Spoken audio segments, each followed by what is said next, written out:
everybody, and welcome to Mythmakers. Mythmakers is the podcast for fantasy fans and fantasy creatives, brought to you by the Oxford Centre for Fantasy. My name is Julia Golding, and I'm an author and director of the centre.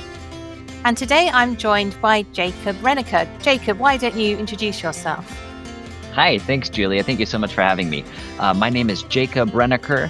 And I work kind of in the intersection of education and storytelling. I have my kind of educational background is a bachelor's degree in ancient Near Eastern studies, master's degree in comparative religion, and a PhD in religion. So looking at different storytelling strategies of different religious texts, ancient mythology and traditions, and even contemporary texts and traditions, and creating dialogues between different stories, different authors, different ideas, including J.R.R. Tolkien. Yeah, and actually today we're going to do a really deep dive into the films, the Peter Jackson films of Lord of the Rings, because we're now 20 years on or more from when they began filming, when the first film came out. And anybody who follows this on the internet will see there's been quite a lot of chatter about the difference between the films and the books. And we thought we would devote some quality time to looking at the choices that the script writers, that's Peter Jackson, Fran Walsh and Philippa Boyens, the choices they made when they were adapting, and think through what that meant for those films. And I suppose we're also thinking if future filmmakers are going to come along and have another go, which they probably will at some point, maybe as a mini series or whatever these days, what you might do differently this time round. And Jacob, as well as those wonderful list of qualifications he gave, he also qualifies as being a fan of Tolkien. So it is also two fans talking to each other. So first of all, we're going to look, of course, at the Fellowship of the Ring. I don't know about you, Jacob, but actually, of the three films, this is my favourite. Are you? Yeah, it's tough. It's tough to say. Yeah, it's tough to say because it's really all one continuous story. In my mind, it's just one long, one 11 and a half plus hour narrative. I love the beginning, so I love Fellowship. Yeah, it is a lot more pastoral. You're kind of eased into the story. Whereas if you kind of start at Two Towers or Return of the King, then things are a lot darker and heavier. So it is a nice kind of stroll into the world of Middle Earth. So I do appreciate it for that. I think I like it most because it feels as though it got the book best. It felt like it really did live up to what I was hoping for. But anyway, that's just a personal choice. That's the one that, if anyone was saying which is my desert island one, that's the one I'd take. I'd also better point out that Jacob and I are both people who watch the extended edition. So if we refer to scenes you haven't yet watched, people, that may be because you're watching the theatrical cuts. But anyway, but let's go on. So first of all, let's look at before they even actually started filming anything. What do you think about some of the changes that were made in Fellowship of the Ring, particularly in terms of casting? What strikes me most is the decision to make Frodo really young, whereas in the novel he's in his 50s. Right. Yeah, it's interesting choice. So I'm maybe kind of backing up a little bit. My first exposure to Lord of the Rings was the Peter Jackson film. That's interesting. So you'll be a different way round to me. Yeah. Yes. Yeah. Exactly. So and then from different people that I've spoken with, right? So I'm in some senses, not a purist, not pure enough. I'm not a pureblood. No. That's Harry Potter pureblood. Right. So I'm not intellectually pureblood, I guess, when it comes to Tolkien's world, as some would consider. But it was my entry point. So that was essentially. I only think of Frodo. That was my initial exposure to Frodo, was Elijah Wood as I don't know, he's kind of in the film seems to be a early 20s or so, kind of Frodo. So it makes sense to me. And at the time when I saw it, when it came out, I was in my very early 20s. So I connected with him. So it was easy for me to see myself in Frodo because of the similarity in age. And I'm sure that was absolutely a marketing and storytelling strategy from the Hollywood end of things for which audiences you're trying to attract. How do you make it as successful as possible to as broad of an audience as possible? So having a main character whose age is right in there, you're going to pull in younger audiences as well as the older audiences, where most of the cast is, are more adult, right? That they're 40, 30, 40, 50-year old.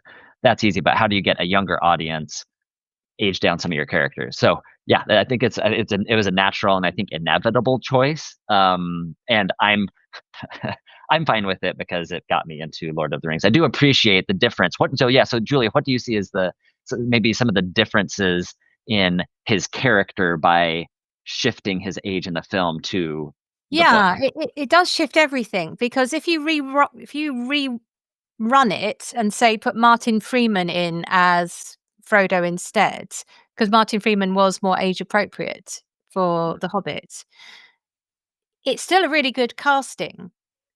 But in the books, Frodo has a certain authority and maturity that he doesn't in the films. The films are a coming of age story.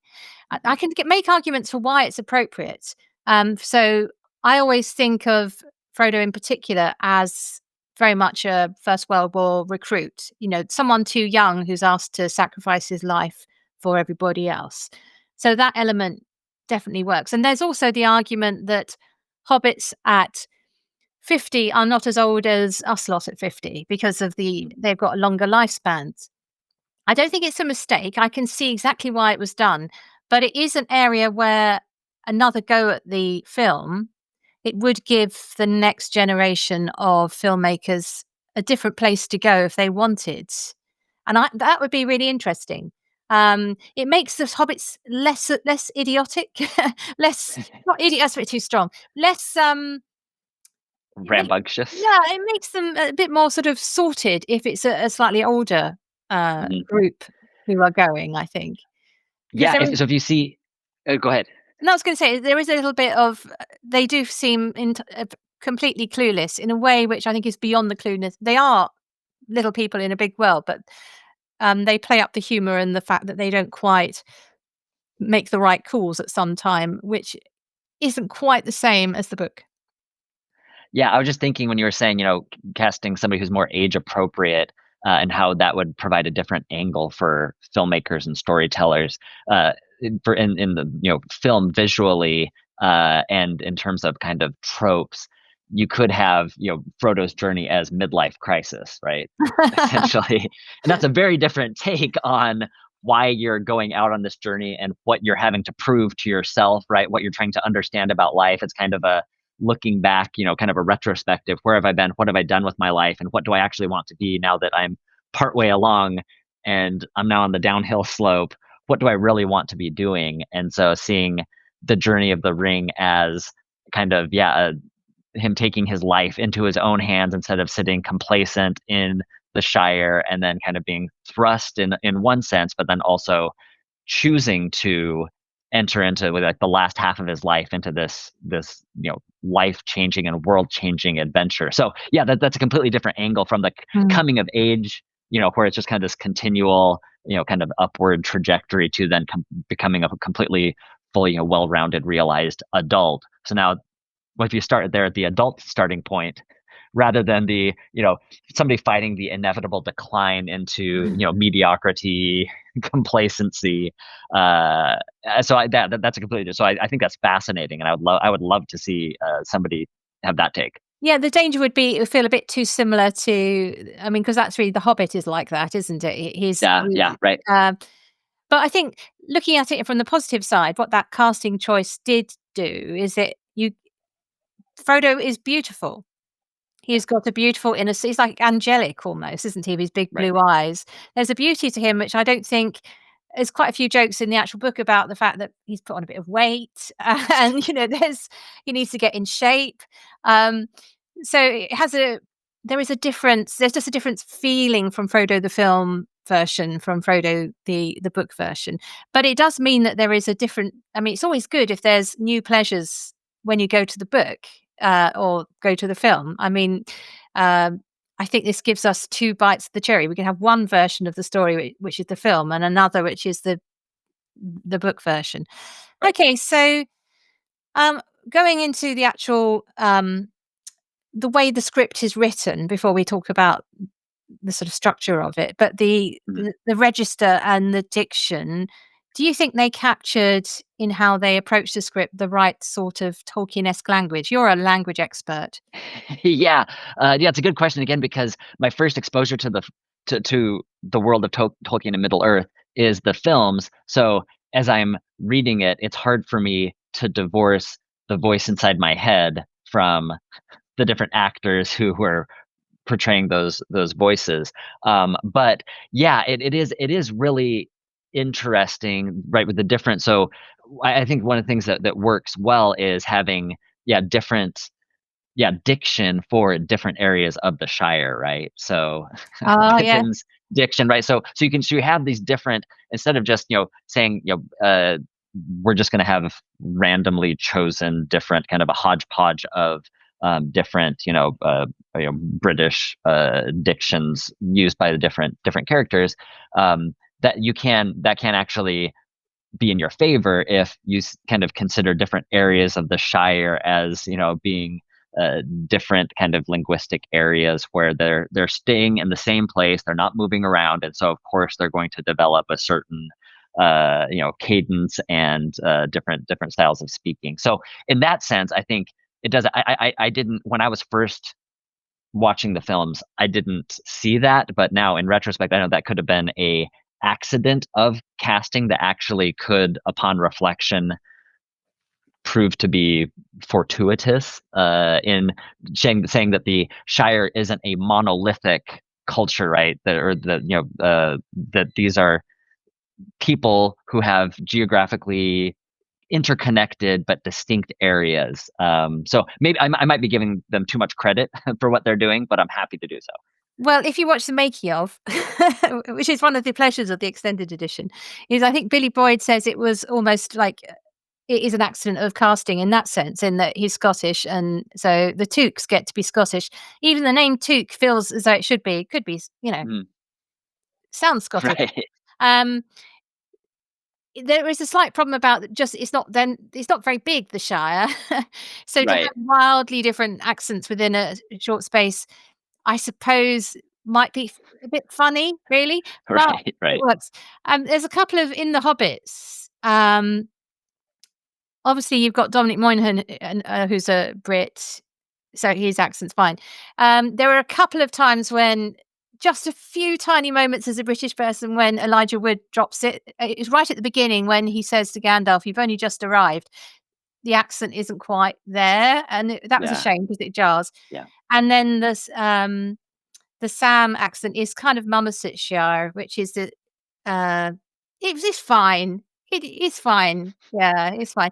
But the funniest of all the accents is, of course, Boromir, because Sean Bean just does Sean Bean, and Sean Bean is speaking his natural northern accent, but nobody else seems to do so in Gondor. So, but the most delightful thing has happened since Andy Serkis read the Lord of the Rings, the entirety of it, is that he has given everybody in Gondor a Sean Bean accent. It's just Oh. brilliant. Yeah, they should have. Everybody in Gondor should have gone that way.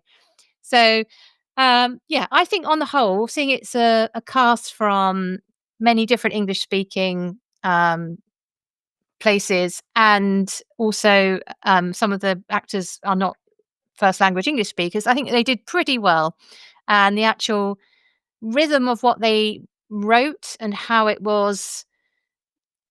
Some of the lines are really beautiful, and it's very well. I think they've got a good ear, the script writers.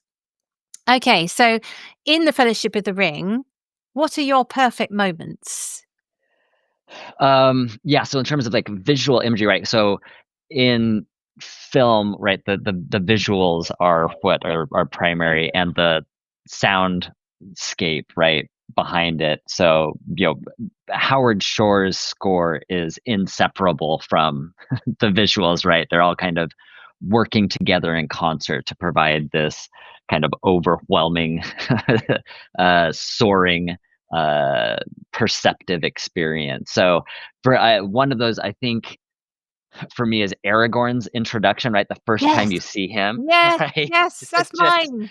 that You image can't of have that him and one, it's just mine. his pipe, and just like the illumination from the little bowl of the Yeah. pipe to then illuminating his face in this shadow and of the hood and in the dark corner and just the sound of the fire, right? Kind of like crackling to life and the light slowly illuminating his face is just uh, yeah, striking, haunting almost, right? And especially for somebody who who wasn't familiar with the story going in, it was, it provided, there was ambiguity there, right? So I Mm. didn't know going in exactly what the character was going to do or what the character was going to be.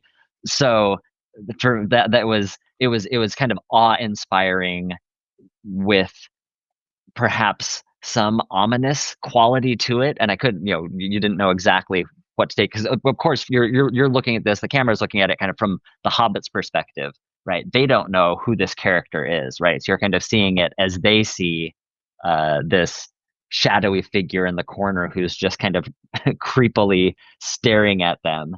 So I thought they captured that well, but on rewatching and knowing this character, I still think it's incredible character introduction for somebody who's coming from the darkness and then, in a sense, is going to be illuminated, right? Who's going to step into the full light in this like dazzling brilliance. What So I yeah, it's great. How about, yeah, Yeah, that's my moment of all the films, and it's actually based on a line in the book about the embers catching his eyes in the when he lights his pipe. So Tolkien provided the camera angle on that one. So yeah, as you pick that one, I think for me the Balrog sequence okay, is one of those where the acting, the visuals, the mm, tension, the drama, the music, everything is like a perfect set where both the book and the film are meshed, and it just mm, feels really, really good. yeah, yeah. It's striking. Yeah, it's striking. Do you have That it any, would. before we talk about the bigger structure things, are there any moments for you which are fails? No, I have a few more perfect moments Okay, if you'll too allow me. quick to yeah, This go really quick. on, Yeah, go yeah, on. yeah. So again, with Aragorn, I think they do so much, and I can't, like, Viggo Mortensen is just, impeccable. I can't imagine anyone else It was there. going to be Stuart Townsend, wasn't it? And then, Yeah, exactly. Which last is minute change. right. Which could have been divine intervention. I don't know. But so you just how the and one of the things that I think, yeah, then we could talk about, because maybe some of the changes in characters a little bit further down in our conversation. But when Aragorn is singing part of the Lay of Luthien, right, about Beren and Luthien, just kind of like humming, singing that softly as he's taking the hobbits, right, and they're stopping, and Frodo asks him, what are you singing? Um, and he's explaining the story, and then Frodo asks him, what happens to this, this elf maiden who gives herself, to this human man, and he just says, she died, and just like that moment, kind of capturing the melancholy of Aragorn as a character and kind of caught between different worlds himself. I think that sets the tone really well and builds his character in a very um, uh, not just visual but like auditory way, and you just kind of get a sense, a feel for it. So anyway, that was something That's an tied to that extra for sure. scene, just to put that in brackets. I think that's a wasn't in the theatrical cut, I don't think. Oh, okay. Yeah, yeah, yeah, yeah. I think you're right.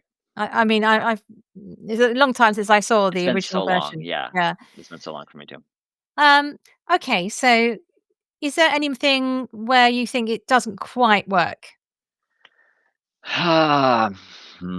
This is where Yeah, we'll get hate mail probably for this, but we I just know, let's I be know. critics, let's be critics. Yeah, And we're yeah, yeah. thinking about it from the script point of view as opposed to that's sort of primarily Yeah, talking about.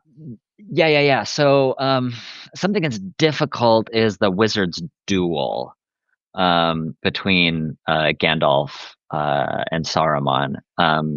So one of the things, so the things that it does well and doesn't do, right? So that's not something that you're really seeing depicted in the books, is the like the full on, a wizard's duels. It's different, right? From, you could have gone, well, it's coming out at the same time that Harry Potter films, right? So they're in generally the same time. So different approaches to magic, right? Depicting magic. I think they're two interesting kind of foils, right? So Harry Potter, the world of Harry Potter, magic is a tool that people use, right, to accomplish certain ends. And so a wizard's duel is going to be this kind of gunfight battle with magic being used as a weapon, and a kind of the precise weapon, or maybe even just throwing everything, throw it all against the wall and see what sticks, in a hope that you'll find one of the spells that you've memorized by that point can do some sort of damage. But with Tolkien, his magic here is kind of baked into the world, in the sense that to me, it seems that magic is more of a tone than it is a tool for Tolkien. So it kind of pervades the world itself. And so I don't know, there isn't kind of a clear description of how magic works in Tolkien's world. It's just kind of the supernatural force, almost kind of like more Star Wars esque, in this something that's kind of pervasive, and there's some way to tap into it, but that's not, Tolkien isn't concerned about explaining the magic. He's just taking that as a given, that the magic exists, magic is, and that's, embodied in the elves and just like their demeanor. So like the elves are magic, kind of this walking embodiment of Tolkien's view of magic. And so this wizard's duel, kind of come back to that scene, is it's not a shoot 'em up uh, gunfight, like you do have in Harry Potter with wands as essentially, projectile weapons. But there's something that there's a force that they're dealing with. They're kind of almost fighting with ideas and ideals, which I find really fascinating. But how do you depict that visually, especially with two actors who are not, you know, I don't think either of them would have described themselves as action heroes or action actors. So you're left kind of, and so I think they, instead of showing, projectile CGI rays, beams of light shooting at each other, you have kind of, they're using force that you're kind of left to the imagination to, like, what exactly is happening there. So and so I think conceptually that works. I like that approach, but visually it is difficult when you have older actors, and they're trying to depict some sort of fierce kind of physical competition. It's hard to capture that. So there's some moments that are difficult to take seriously, especially in light of contemporary filmmaking, and action sequences. So that's when it's a mixed bag for me, that sometimes it's easy to take me out of the film experience a little. I can see why it was done, 'cause Yeah. it's trying to, well, it's action, speed things up, but it's also a sense of, I think in the book, it's very much, the doors are closed and you've got to stay here tough. There isn't a He's constrained, but not in the way that it happens in a sort of a physical battle. It's more the spider the web closes. That's more the feel. Yeah, I hadn't thought about that really. You're right. It is quite odd to have magic used in more of a replacement for a punch up. Um, there are a couple of times in the book where, of course, Gandalf does use magic in a more showy way, like lighting a flame. But he always says it costs, and he doesn't want to do it. He's very reluctant.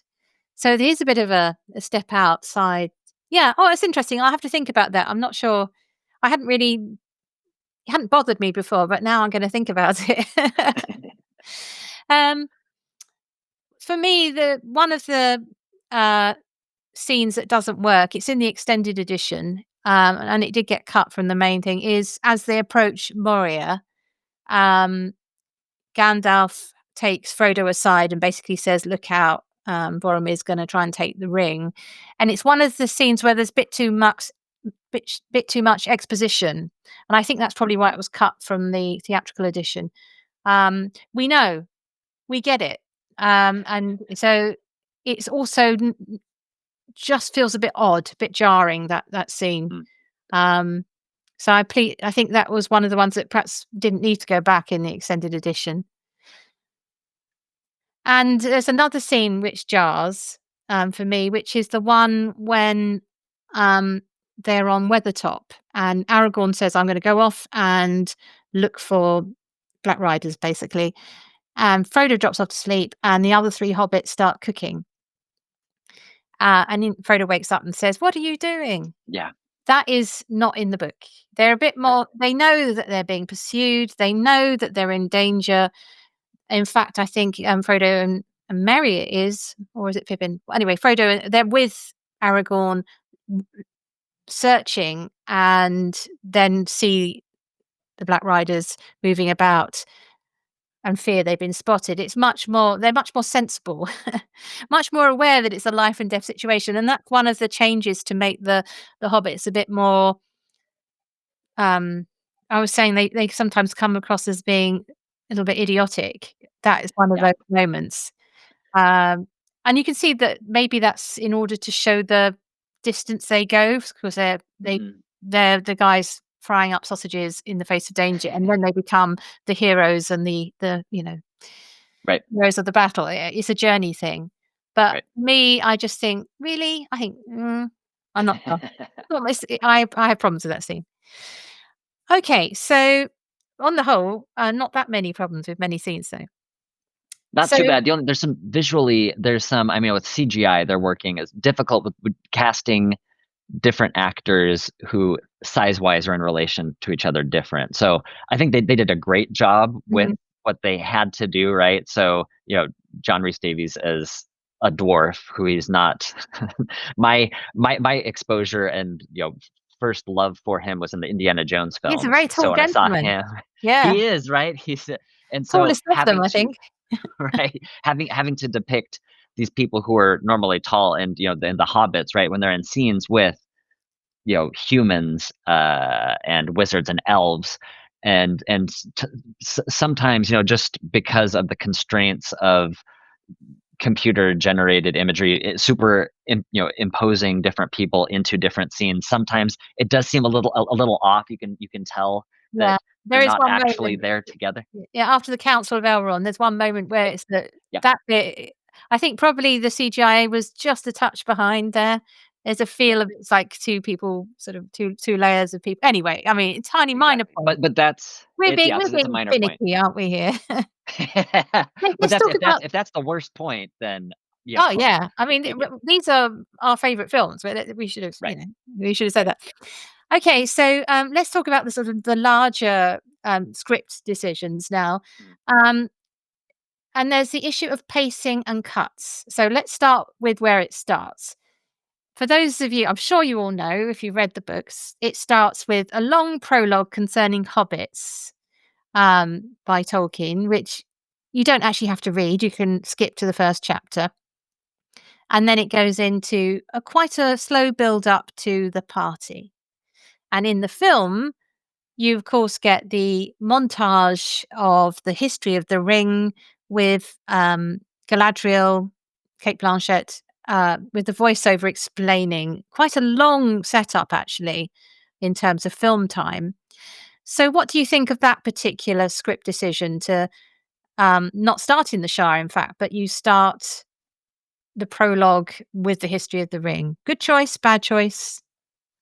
I think from a filmmaking perspective, and keeping in mind the audience, that I think it was a good decision to appeal to as large of an audience as possible, right? So you're setting the table, you're kind of building the frame that the story is going to sit inside. Of course, that's so there's different audiences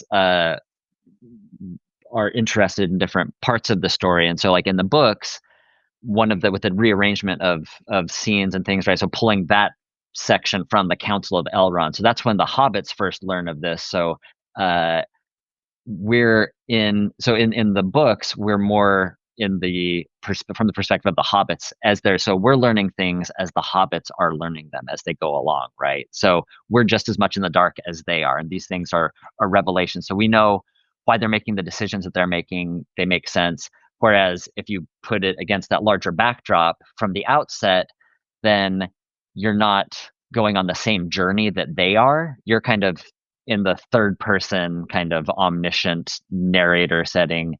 You have the information before the characters have it. So you're not going to empathize as deeply with the characters, um, because you're judging them based on the bigger picture and why they're doing something, why they're not doing something. And you can judge them in a different way than you could if you were actually learning the information at the same time. So I understand from a filmmaking perspective, it makes complete sense. I think it's a good decision to get the audience up to speed, because it's a different type of film than like a discovery film. So, for instance, just a recent one that is kind of like discovering as you go. Christopher Nolan films, Tenet. I don't know if you saw No, I didn't. uh, Tenet. Okay, so a lot of his are kind of like puzzle box stories, right? So you're never given an explanation from the outset. Part of the joy of those movies is kind of working through the labyrinth that he's creating and discovering what is actually happening, and then it kind of becomes self-referential, and you're having to then go back and rewatch the films, having this revelation of information and seeing it again. So that's one type of cinematic audience experience, is learning about these ideas as you go, learning facts, learning about characters, other people as the main character is, or setting everything up, or a lot of it, giving a big, large amount of background at the beginning. So I think with the type of film that the sort of audience that they needed to appeal to, putting that sort of prologue, a historical prologue, works well there. No, I've seen it work yeah, I agree. I not think so well. yeah, I think it became a very popular tool that's been copied in other films since. So it may be that in a way we've almost become too used to it, but actually I think what it did do is it kept the audience. So it promises this is actually big battles. This is actually big Hmm. baddies. This is great beauty. Um, Whereas some people I know have been defeated by the book because it does take a while. It feels quite childish because it was started life as a bit more in the theme of The Hobbit. It took Tolkien a while to make his mind up that he was actually making an adult book. And so there is elements of the more childlike world, which if you don't hang in there, you could mistake for being the tone of the film. So I think it was a very good choice. And we're not expecting the book and the film to be the same product. It's one of the ones where, yeah, good decision, I think. Okay, what about the the cuts that were made in order to? I think they were made really for pacing and just so that you don't, you've got to get in and out of a theatre within a reasonable length of time. So the major cuts are, of course, Tom Bombadil and the Barrow Downs, which is like a connected set of incidents. It happens in the old forest between leaving the Shire and arriving at Bree and the Prancing Pony. Um, there's also what else is cut? Quite a f there's quite a lot in the Shire that's cut. Things like the visit to Farmer Maggot is cut. Um, there's quite a lot of the journey is only just touched on. I think they did quite well with the journey actually, but there's a whole series of events before they get to Moria, which they don't do in full. They just sort of they touch on the Crebbine and the climb up the mountain, but that sequence is more extended. Um, but I think probably in terms of people listening to this, the big ones are missing out on missing out on Tom Bombadil. What's your view on that? Yeah, so again, having seen the films first, I had no idea that Tom Bombadil was a thing. So when I first read the book, I was very surprised on who is this character who just keeps who's rhyming and kind of bouncing along. And the yeah, so I mean I think I think it works well, works fine for creating a story for a film. That if there were things that you needed to cut, I suppose that's something that you could do without if the main thrust of the story is following Frodo and his journey and the kind of the fellowship itself. Then Tom Bombadil doesn't really play a huge role in their individual transformation. So if you're more concerned about their character transformation and character arcs, sure, it absolutely plays a part in that development. But cinematically, yeah, the you're I think it was a wise choice to kind of condense things there. So Yeah, what do you think? I was less sad to see Tom Bombadil go than the Barrow Down bit. Yeah, Yeah, and you can't the thing is you can't do one without the other, but the I thing know. that's particularly good about the Barrow Downs is it's where they get their swords from. They don't Aragorn Right. isn't just by chance carrying a load of swords around. Right. Right. Um, and also it links to the past. So there's an element of the world building. This is an in the day where somebody does a mini series Lord of the Rings, in the future, this is I'd really be interested to see what someone does with this on a larger canvas where they don't have to worry about packing it all into 3 hours or 2 hours. Because I think it particularly the Barrow Downs could be really spooky, the mist and the confusion. That would be great. I'd love to see that. Yeah. Yeah. Yeah. Absolutely. And I think so Peter and I would love to see Peter Jackson's take on that because he started his career in film was beginning with kind of horror film. So I bet he would be, uniquely qualified to to kind of catch that because some of the scenes that he does, the scary scenes are very scary. Uh, they're they are terror scenes, right? It's horror. Yeah. Yeah. So I would love to see that too. But I think I agree with you that you know, it's the thing that has to go. And he is discussed briefly at the Council of Elrond, and they basically say if you give him the ring, he'll forget about it. He's not a safe pair of hands. It has no power over him, but he has no power over the ring. So he is completely separate from its fate, and it is about the ring. This story. So yeah, I think that's a good choice. Um, Another thing that's missing is the songs and the poems. So they do get some of them in, but not as many as Tolkien has. Are you happy with that? Um,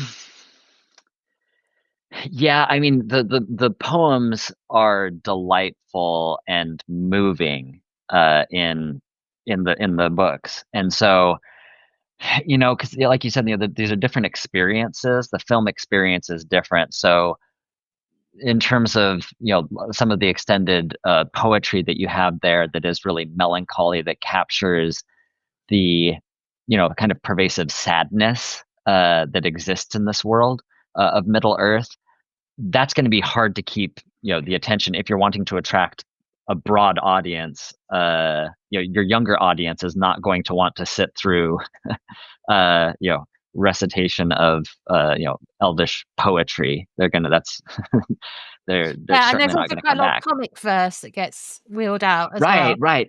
So younger audiences, yeah, the cow jumping over the moon, the extended They put poem that in there The that is Hobbit, just didn't they? delight.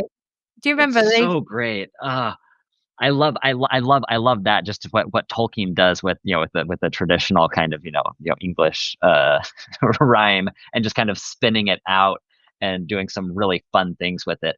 Yeah, so that'd be a different film. I mean, if you're looking at again, if you're recasting Frodo as in his 50s, then I think you could include if your target audience is kind of shifted, the demographic is shifted to from adult audience, then including some of those poems, I think would be a delight to include, and I think compelling for an older audience. Yeah.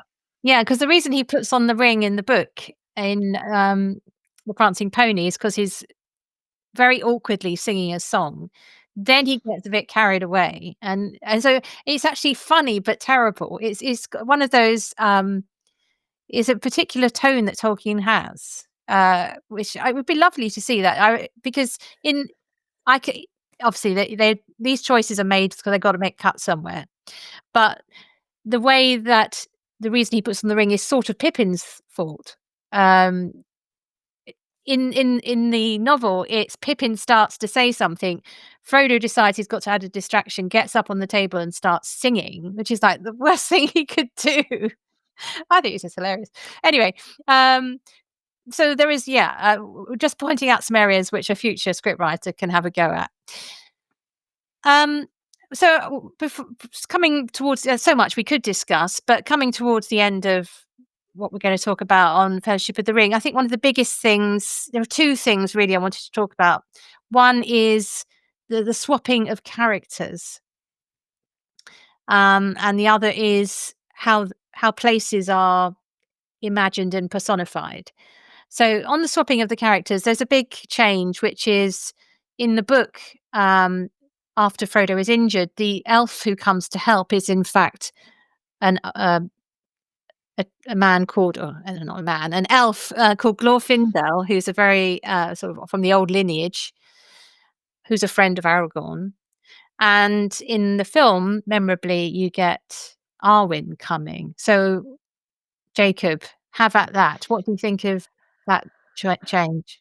I think it's yeah, and again from the so that wasn't something initially seeing it first that I had noticed until I read the book and I saw that it was there's a different person. So from the story that the filmmakers wanted to tell or what they wanted to emphasize, it makes complete sense to me because you wanted to have Arwen as a larger part in the story of the film than she was in the book, and so Glorfindel doesn't show up later in the books, right? So it's kind of or further later in Two Towers and Return of the King.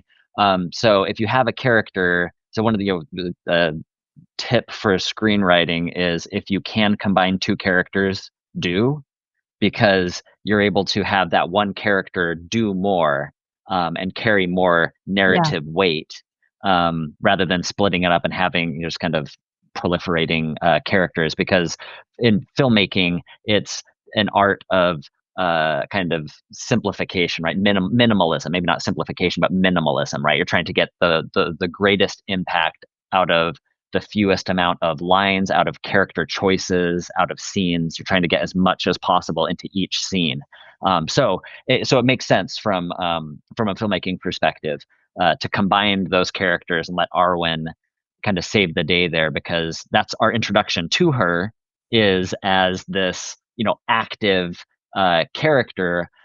So I think you're able to maybe have patience later with her as she's kind of mostly in the rest of the other two films is mostly just kind of sitting around and pining and is sad for most of the rest of the film. So Yeah, this at least gives her a better rounded character. We know that she can ride a horse really fast and she can be heroic.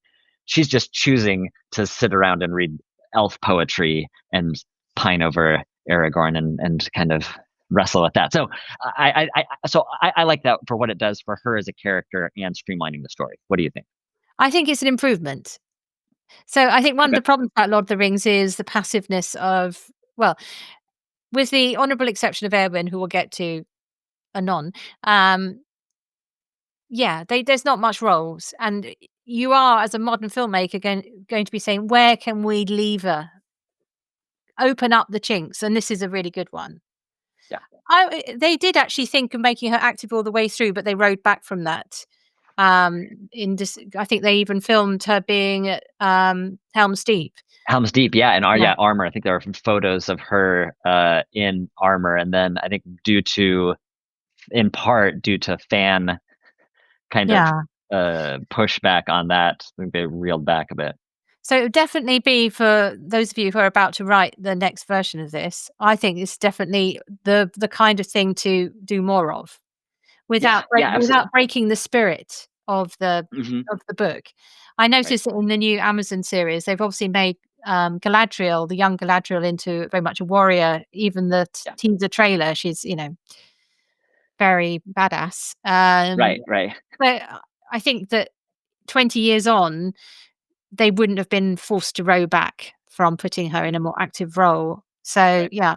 So the final thing I wanted to ask you about, Jacob, is the places, because I think that in many ways those films are defined by what each place feels like. So you go from the Shire, which is green and rural, like countryside around where I live, um, to the muddy road, then to the kind of alpine feel of it's a sort of Italianate stroke alpine feel of Rivendell.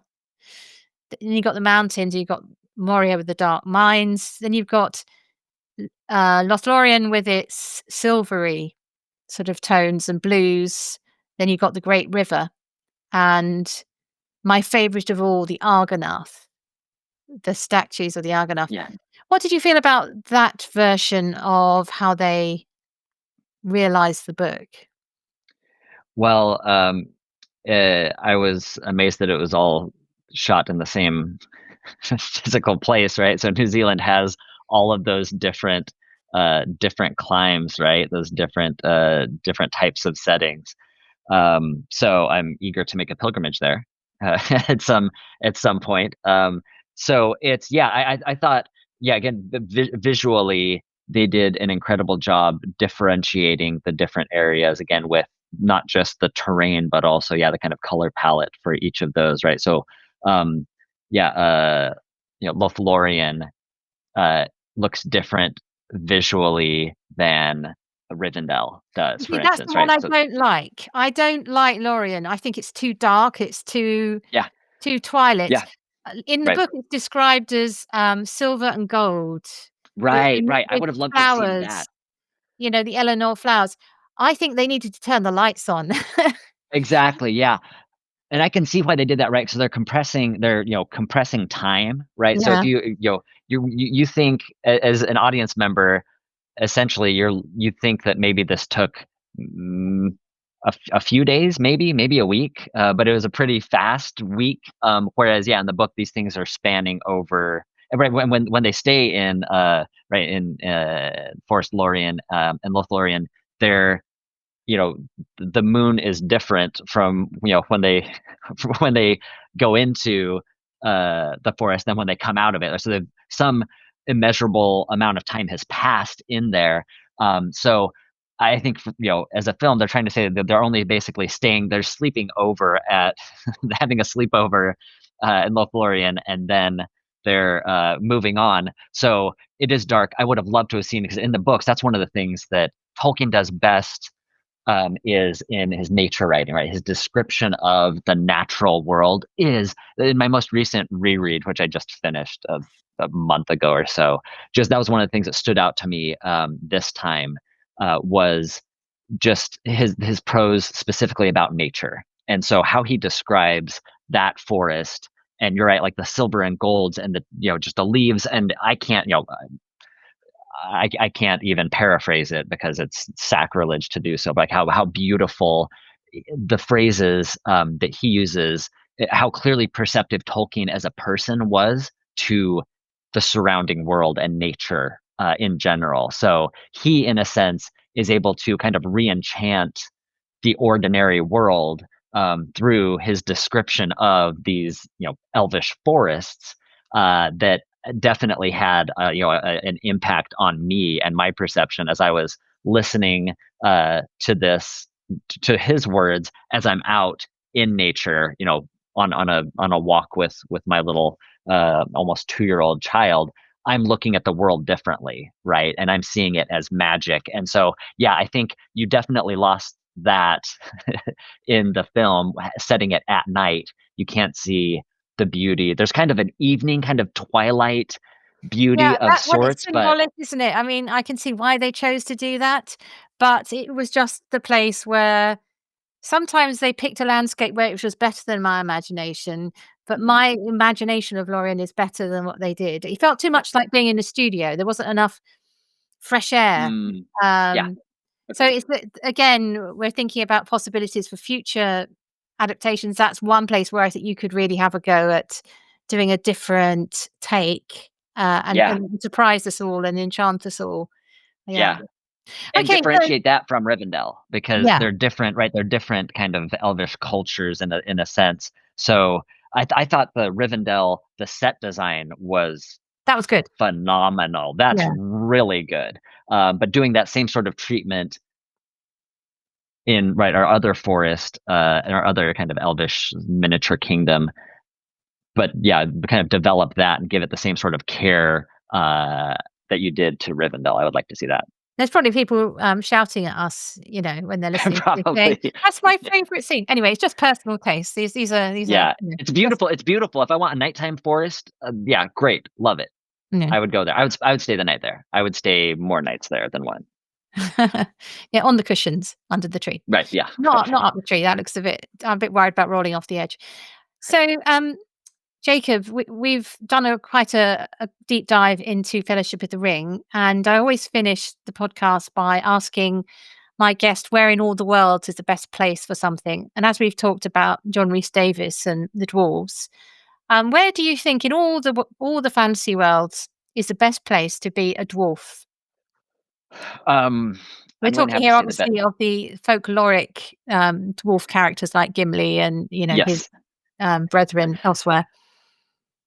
Yeah, I would have to say Narnia, um, in part because there's such a variety of characters and creatures there that are active that I feel like dwarves don't seem as much as outsiders as they do, say, in Lord of the Rings, right? So when you're in a world that only has where kind of men and elves that are kind of in the same stature are kind of given the focus, that hobbits and dwarves are kind of seen as lesser, right? They're kind of played up for comedic relief.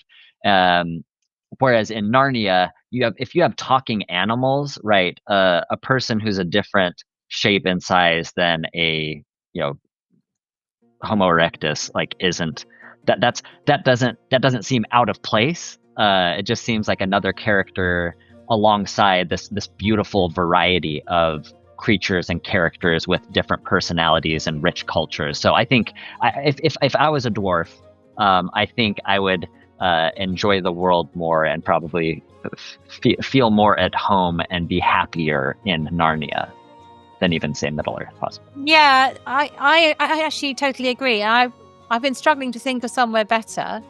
I know. I think of lots of places I wouldn't like to be one. There's actually many more of those. I don't want to work down a mine singing "Hi ho, hi ho." That's really off. Right. That's really off the agenda. And as you say, very often wolves aren't given the respect. It's just a size difference. Get over it. Right. And I think Narnia does get over it. So I agree with you on that. Thank you so much, Jacob. We'll be back to talk about the Two Towers next. But thank you very much for listening.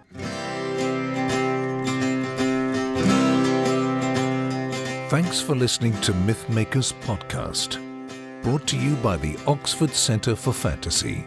Visit oxfordcenterforfantasy.org to join in the fun. Find out about our online courses, in-person stays in Oxford, plus visit our shop for great gifts. Tell a friend and subscribe wherever you find your favourite podcasts worldwide.